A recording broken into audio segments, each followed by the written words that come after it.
I never wanted to reveal my story, but it has to be done.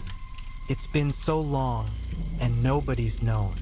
But now I confide in you, the reader, to read my story and attempt to comprehend the horrors I experienced.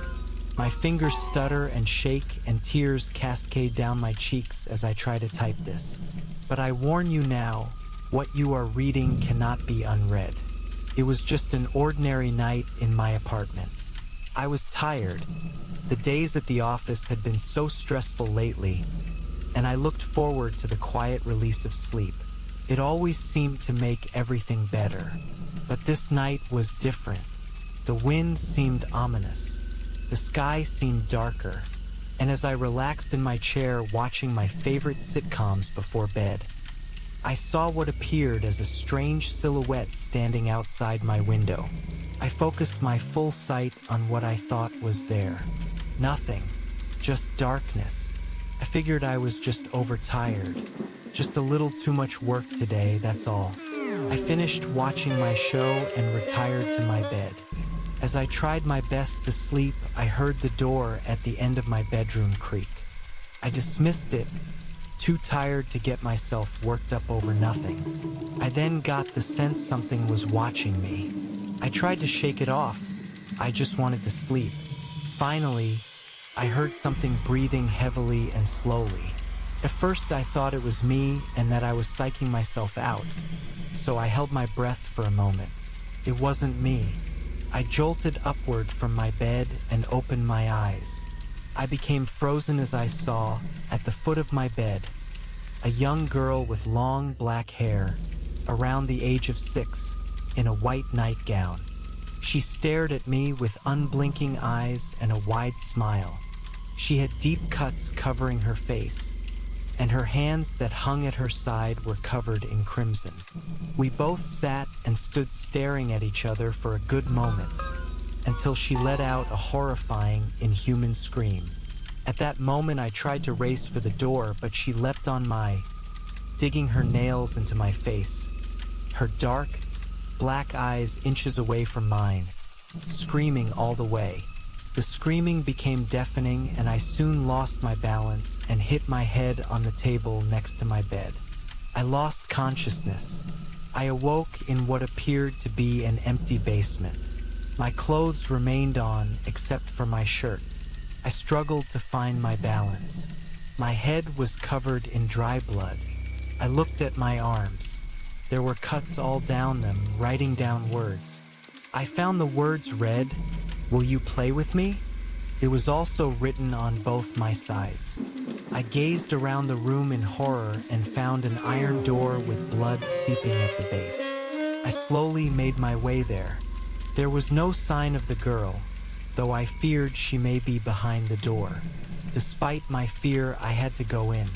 What I saw was horrifying. Bodies lay spread across the wide room all the way to the stairwell on the opposite corner. Men, women, children, all of them laying still. Cuts on their arms and legs, similar to mine, read, "Will you play with me?" Except these victims had something I didn't have. I looked at a nearby woman in horror. She laid on her back, her stomach split open. As I came closer, what came into my sight was a large toy fire truck shoved in with her entrails. I choked back vomit and backed away. A man laying against the wall had metal jacks stuck into both of his eyes. His skull had caved in, and what lay next to him was a broken baseball bat, snapped in half in a pool of blood. A young boy lay lifeless in the very middle. His mouth was wide open, and sticking out of it was the beginning of a toy car track. It had been shoved down his throat. His chest was cut open, and his heart lay next to his body. In place of his heart were the dismantled pieces of a doll. I lost my control and vomited. I cried for a moment, but then the thought struck me. Where's the girl? I didn't think this wanting to know where she was, of course. I thought it very briefly before noticing the stairwell that stood at the corner of the room. I started walking towards it, but then I stopped. Something behind me was breathing heavily. I turned around, and there stood the girl, after having stood in the corner in wait the entire time I was examining the bodies. She then said, in a high voice that pierced my ears with terror, "Will you play with me?" She began screaming. I turned to run away, but she was on me, knife-sharp nails driving into my back and my neck. I struggled, and eventually I threw her off of me and onto the ground. I ran for the door, but it slammed shut.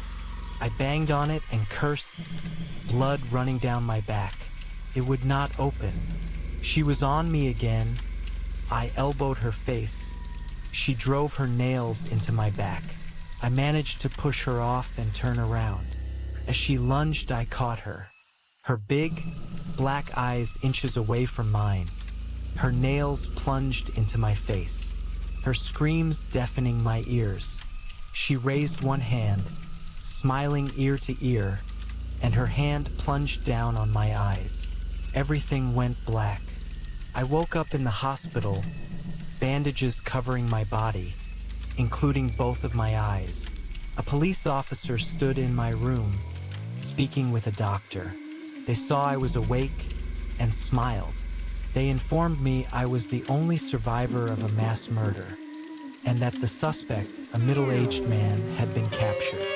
I told them about the girl. They said no girl was found at the scene. They didn't believe me. They told me I should rest. 2 weeks passed, and I was cleared to leave. As I exited the hospital, permanently scarred on my arms, face, back, and sides, I passed the waiting room. It had some toys lying on the ground. The game jacks, a toy fire truck, a doll, and a toy car track.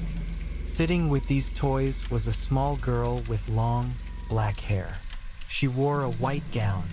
She looked up at me and smiled widely, and in a voice that pierced every cut on my body, she said, "Will you play with me?"